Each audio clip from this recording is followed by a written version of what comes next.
அனைத்து நண்பர்களுக்கும் வணக்கம். இன்றைக்கி நம்ம என்ன பார்க்க போகிறோம் அப்படின்னு பார்த்தோம்னா 12th ஃபஸ்ட் யூனிட், அதாவது இந்தியாவில் தேசியத்தின் எழுச்சி. ஸோ அந்த யூனிட்டோட புக் பேக் ஆன்சர் தான் பார்க்க போகிறோம், சரிங்களா?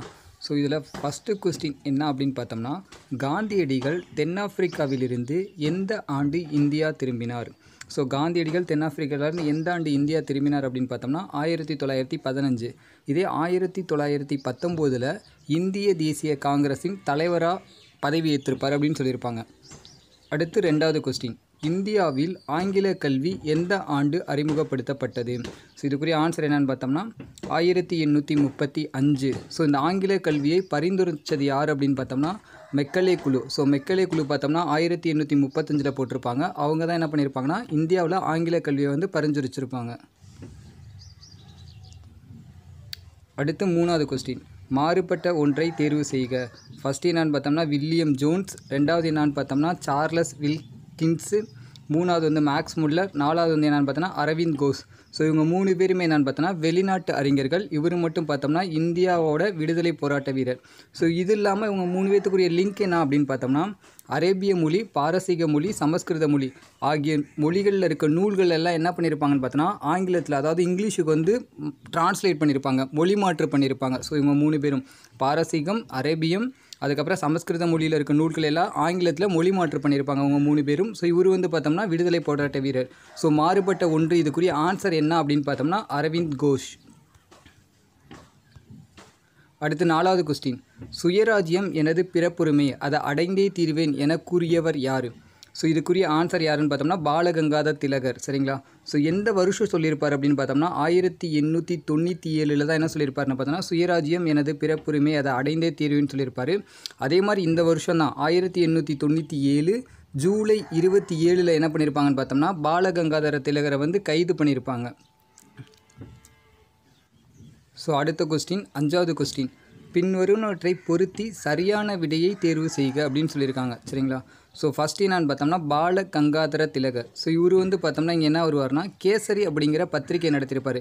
ஸோ பாலகங்காதர திலகரோட 2 பத்திரிகை என்னான்னு பார்த்தோம்னா கேசரி, மராட்டி. ஸோ அப்போ ஒன்றுக்கு ஆப்ஷன் என்னான்னு பார்த்தோம்னா 3, சரிங்களா? ஸோ அதுக்கப்புறம் தாதாபாய் நவ்ரோஜி. ஸோ இவர் என்ன பண்ணியிருப்பாருன்னு பார்த்தோம்னா இந்தியாவின் குரல், அதாவது வாய்ஸ் ஆஃப் இந்தியா, அதுக்கப்புறம் ராஜ் கோப்தார் அப்படிங்கிற 2 பத்திரிகை நடத்தியிருப்பார். ஸோ அப்போ ரெண்டாவது ஆப்ஷனுக்கு என்ன வரும்னு பார்த்தோம்னா இந்தியாவின் குரல். அடுத்து மெக்கலே அப்படிங்கிறது பார்த்தோம்னா இந்திய கல்விக்குழு குறிப்புகள். ஸோ இவர் தான் என்னென்னு பார்த்தோம்னா ஆங்கில கல்வியை பரிந்துரைச்சிருப்பார்.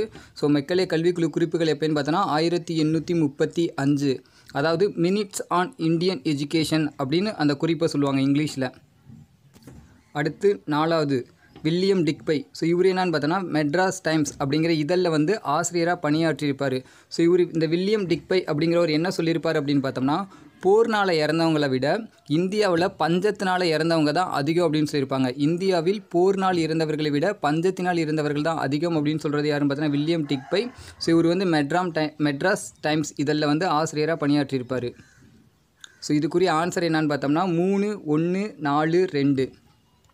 அடுத்து ஆறாவது கொஸ்டின், பின்வரும் எது ஒன்று சரியாக பொருந்தியுள்ளதுன்னு கேட்டிருக்காங்க. ஸோ எந்த இது கரெக்டாக பொருந்திருக்கு அப்படின்னு கேட்டிருக்காங்க, சரிங்களா? ஸோ ஃபஸ்ட் என்னான்னு பார்த்தோம்னா ஆங்கில கல்வி சட்டம். ஸோ 1843 கொடுத்துருக்காங்க, இது தப்பு. ஸோ ஆங்கில கல்வி சட்டம் அப்படிங்கிறது பார்த்தோம்னா 1835 மெக்கலே குழுவோட பரிந்துரை தான், சரிங்களா? ஸோ அடுத்து ரெண்டாவது என்னன்னு பார்த்தோம்னா அடிமை முறை ஒழிப்பு. ஸோ பிரிட்டிஷ் இந்தியாவில் அடிமை முறை ஒழிப்பு எப்போன்னு பார்த்தோம்னா 1843, சரிங்களா? ஸோ அப்போ இந்த ஆப்ஷனும் தப்பு, சரிங்களா? அடுத்து இண்டிகோ கழகம். ஸோ இண்டிகோ கழகம் எப்போ நடந்திருக்கும் அப்படின்னு பார்த்தோம்னா 1859 to 60 வரைக்கும் நடந்திருக்கும், சரிங்களா? ஸோ அதில் நடந்ததான் இண்டிகோ கழகம். ஸோ இந்த கொஸ்டினும் தப்பு. சென்னை வாசிகள் சங்கம், ஸோ இந்த தான் ரைட்டு. சென்னை வாசிகள் சங்கம் எப்போ ஸ்டார்ட் பண்ணாங்க அப்படின்னு பார்த்தோம்னா 1852 பிப்ரவரி 26. ஸோ இந்த டேட்டும் கொடுத்துருப்பாங்க, பிப்ரவரி 26 ஸ்டார்ட் பண்ணதான் சென்னை வாசிகள் சங்கம். ஸோ இந்த கொஸ்டினை பொறுத்த வரைக்கும் இதுக்குரிய ஆன்சர் என்ன அப்படின்னு பார்த்தோம்னா 1852 சென்னை வாசிகள் சங்கம் தான் கரெக்டு, சரிங்களா? இந்த யூனிட்டில் வர ஒரு முக்கியமான வருடம், அதில் என்னென்ன நிகழ்வுகள்லாம் நடந்திருக்கு அப்படின்னு நம்ம வீடியோ போட்டிருப்போம். ஸோ அந்த வீடியோ பார்க்காதவங்க அதோட வீடியோவோட லிங்க் டிஸ்கிரிப்ஷனில் இருக்குது. ஸோ அதை யூஸ் பண்ணி பார்த்துக்கோங்க. ஸோ அடுத்து பின்வரும் அமைப்புகள் தொடங்கப்பட்ட சரியான கால வரிசை கேட்டிருக்காங்க. ஸோ ஒரு அமைப்பு எந்தெந்த வருஷம் தொடங்கியிருக்காங்க அப்படின்னு சரியான கால வரிசை கேட்டிருக்காங்க. ஸோ ஃபஸ்ட்டு என்னன்னு பார்த்தோம்னா கிழக்கிந்திய கழகம், சரிங்களா? ஸோ கிழக்கிந்திய கழகம் எப்போ ஸ்டார்ட் பண்ணியிருப்பாங்க அப்படின்னு பார்த்தோம்னா 1866 ஸ்டார்ட் பண்ணியிருப்பாங்க. சென்னை மகாஜன சபை, ஸோ இது எப்போ ஸ்டார்ட் பண்ணியிருப்பாங்கன்னா 1884 மே 16 ஸ்டார்ட் பண்ணியிருப்பாங்க. சென்னை வாசிகள் சங்கம் அப்படிங்கிறது இப்போ தான் நம்ம பார்த்தப்போம். ஸோ 1852 அதே மாதிரி பிப்ரவரி 26 ஸ்டார்ட் பண்ணியிருப்பாங்க. இந்திய சங்கம் அப்படிங்கிறது எப்போ ஸ்டார்ட் பண்ணியிருப்பாங்கன்னு பார்த்தோம்னா 1865 சரிங்களா. ஸோ இப்போ பார்த்தோம்னா இதில் கம்மியான இயர் எது ஃபஸ்ட்டு வரும்னு பார்த்தோம்னா 1852 தான் வரும், சென்னை வாசிகள் சங்கம். அப்போ 3வது ஆப்ஷன் தான் ஃபஸ்ட்டு வரும். ஸோ இங்கே பார்த்தோம்னா 2 இடத்துல இருக்குது. அதுக்கப்புறம் பார்த்தோம்னா இந்திய சங்கம் 1865. ஸோ அப்போ 3, 4 அதுக்கப்புறம் இந்திய கழகம் 1866. ஸோ 3, 4, 1, 2. ஸோ இதுக்குரிய ஆப்ஷன் என்னான்னு பார்த்தோம்னா ஆப்ஷன் சி 3, 4, 1, 2 சரிங்களா. ஸோ கிழக்கிந்திய கழகம் அப்படிங்கிறது பார்த்தோன்னா 1866. இதே சென்னை மகாஜன சபை அப்படிங்கிறது 1884 மே 16. சென்னை வாசிகள் சங்கம்ங்கிறது 1852 பிப்ரவரி 26. இதே இந்திய சங்கம்ங்கிறது 1865. அடுத்து 8வது கொஸ்டின், இந்திய தேசிய காங்கிரஸை நிறுவியவர். இதுக்கு வந்து ஆப்ஷன் சி ஏஓ ஹியூம் அப்படிங்கிறவர் தான் நிறுவியிருப்பார். ஸோ இந்திய தேசிய காங்கிரஸ் எப்போ ஸ்டார்ட் பண்ணியிருப்பாங்க அப்படின்னு பார்த்தோம்னா 1885 டிசம்பர் 28 ஸ்டார்ட் பண்ணியிருப்பாங்க. ஸோ இதுக்கு முன்னாடி என்ன பண்ணியிருப்பாங்கன்னா சென்னையில் வந்து ஒரு மாநாடு நடந்திருக்கும், அதாவது பிரம்மஞான சபையோட ஒரு மாநாடு நடந்திருக்கும். அது எந்த வருஷம்னு பார்த்தோம்னா 1884 சென்னையில் ஒரு மாநாடு நடந்திருக்கும் பிரம்மஞான சபையோடது. அதுக்கு தலைமை தாங்கினது யாருன்னு பார்த்தோம்னா ஏஓ ஹியூம். ஸோ அந்த மாநாட்டில் தான் என்ன பண்ணியிருப்பாங்கன்னா இந்திய தேசிய காங்கிரஸ் வந்து ஸ்டார்ட் பண்ணால் முடிவு பண்ணி 85 ஸ்டார்ட் பண்ணியிருப்பாங்க. அடுத்து 9வது கொஸ்டின், இந்திய தேசிய காங்கிரஸின் முதல் தலைவர் யார் அப்படின்னு கேட்டிருக்காங்க. ஸோ இதுக்கு வந்து யாருன்னு பார்த்தோன்னா WC பானர்ஜி. அடுத்து 10வது கொஸ்டின், இந்தியாவின் முதுபெரும் மனிதர் என அழைக்கப்படுபவர் யார். ஸோ இந்தியாவின் முதுபெரும் மனிதர் அப்படிங்கிறது பார்த்தோன்னா தாதாபாய் நவ்ரோஜி.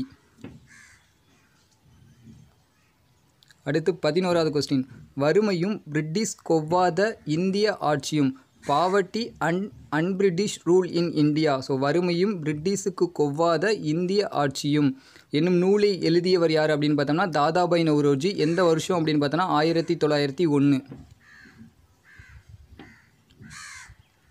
ஸோ அடுத்து வந்து கூற்று காரணம் சொல்லியிருக்காங்க 12வது கொஸ்டின். ஸோ இதோட கூற்று என்னன்னு பார்த்தோன்னா ஆங்கில அரசாங்கம் தடையற்ற வணிக கொள்கையை பின்பற்றியது. ஸோ இந்த கூற்று சரி, தடையற்ற வணிக கொள்கையை தான் பின்பற்றியிருப்பாங்க அல்லது கட்டுப்பாடற்ற வணிக கொள்கை அப்படின்னு சொல்லியிருப்பாங்க. ஸோ இங்கிலாந்தின் தடையற்ற வணிக கொள்கையினால் இந்தியா நன்மை பெற்றது. ஸோ இந்த கூற்று வந்து தவறு சரிங்களா, காரணம் வந்து தவறு சரிங்களா. ஸோ அரசாங்கம் பின்பற்றினது வந்து தடையற்ற வணிக கொள்கை, அதனால் பயனடைஞ்சது யாருன்னு பார்த்தோன்னா ஆங்கிலேயர் தான். ஸோ இதுக்குரிய ஆன்சர் என்னன்னு பார்த்தோன்னா கூற்று சரி, காரணம் தவறு, ஆப்ஷன் சி. அடுத்து 13வது கொஸ்டின், ஒரிசா பஞ்சம் குறித்து பின்வரும் கூற்றுகளில் சரியான எவை அப்படின்னு கேட்டிருக்காங்க சரிங்களா. ஒரிசா பஞ்சம் சரிங்களா, ஒரிசா பஞ்சம் எப்போ கூற்று 1 கொடுத்துருக்காங்க. ஸோ இது வந்து பார்த்தோன்னா 1866 ஆண்டில் 1.5 மில்லியன் மக்கள் ஒரிசாவில் பட்டினியால் இறந்தன சரிங்களா. ஸோ 1866 1.5 மில்லியன் மக்கள் ஒடிசாவில் பட்டினியால் இறந்தன. அடுத்து கூற்று 2, பஞ்ச காலத்தில் 200 மில்லியன் பவுண்ட் அரிசியை பிரிட்டனுக்கு ஆங்கில அரசு ஏற்றுமதி செய்தது. ஸோ இந்த கூற்றும் ரைட்டு, இந்த கூற்றும் ரைட்டு. ஒடிஷா பஞ்சம் 1866, அதில் இறந்து போன மக்கள் எவ்வளோன்னு பார்த்தோன்னா 1.5 மில்லியன் மக்கள். ஸோ அந்த பீரியடில் ஒடிசா பஞ்சத்தப்போ பிரிட்டிஷுக்கு எவ்வளோ பவுண்ட் நெல் ஏற்றுமதி பண்ணாங்க அப்படின்னு பார்த்தோன்னா 200 மில்லியன் பவுண்ட் வந்து அரிசி ஏற்றுமதி பண்ணியிருப்பாங்க. அதுக்கப்புறம் ஒரிசா பஞ்சமானது தாதாபாய் நவ்ரோஜியை இந்திய வறுமை குறித்து வாழ்நாள் ஆய்வை மேற்கொள்ள தூண்டியது. ஸோ இந்த கூற்றும் ரைட்டு சரிங்களா. ஸோ இதுக்குரிய ஆன்சர் என்ன அப்படின்னு பார்த்தோம்னா மேற்கண்ட அனைத்தும் சரி. ஸோ இவை அனைத்தும் சரிதான். 1866 ஒரிஷா பஞ்சம் ஏற்பட்டுச்சா. ஸோ இதோட ஒரு 10 கூட்டிக்கங்க, 1876. ஸோ 76 to 78 பார்த்தோம்னா அதாவது மதராஸ் மாகாணத்தில் வந்து பஞ்சம் ஏற்பட்டிருக்கும் அப்படின்னு சொல்லியிருப்பாங்க சரிங்களா. ஒடிஷானா 1866, அதை அப்படியே ஒரு 10 கூட்டினோம்னா மதராஸ் மாகாணத்தில் வந்து பஞ்சம் ஏற்பட்டிருக்கும். ஸோ ஒடிசா மாகாணத்தில் இறந்த மக்கள் பார்த்தோன்னா 1.5 மில்லியன் மக்கள். இதே வந்து மதராஸ் மாகாணத்தில் இறந்த மக்கள் எவ்வளோன்னு பார்த்தோன்னா 3.5 மில்லியன் மக்கள் இறந்துருப்பாங்க. அடுத்து 14வது கொஸ்டின், கூற்று தாதாபாய் நவ்ரோஜி இந்திய தேசிய காங்கிரஸ் தலைவராக 3 முறை தேர்வு செய்யப்பட்டார். ஸோ இது ரைட்டு. 1905 ஆண்டு வரையில் இந்திய விடுதலை இயக்கம் அரசியலமைப்புவாதிகளின் கட்டுப்பாட்டில் இருந்தது சரிங்களா. ஸோ இந்த கூற்றும் பார்த்தோம்னா ரைட்டு. ஸோ இது வந்து பார்த்தோன்னா கூற்று காரணம் இரண்டும் சரி. அதுக்கப்புறம் வந்து பார்த்தோன்னா ஆனால் காரணம் கூற்றை விளக்கவில்லை சரிங்களா. ஸோ கூற்று தாதாபாய் நவ்ரோஜி இந்திய தேசிய காங்கிரஸ் தலைவராக 3 முறை தேர்வு செய்யப்பட்டார். அடுத்து காரணம் 1905ஆம் ஆண்டு வரையில் இந்திய விடுதலை இயக்கம் அரசியலமைப்புவாதிகளின் கட்டுப்பாட்டில் இருந்தது. ஸோ இதுக்கு ஆப்ஷன் பி தான் கரெக்டு. Thank you friends.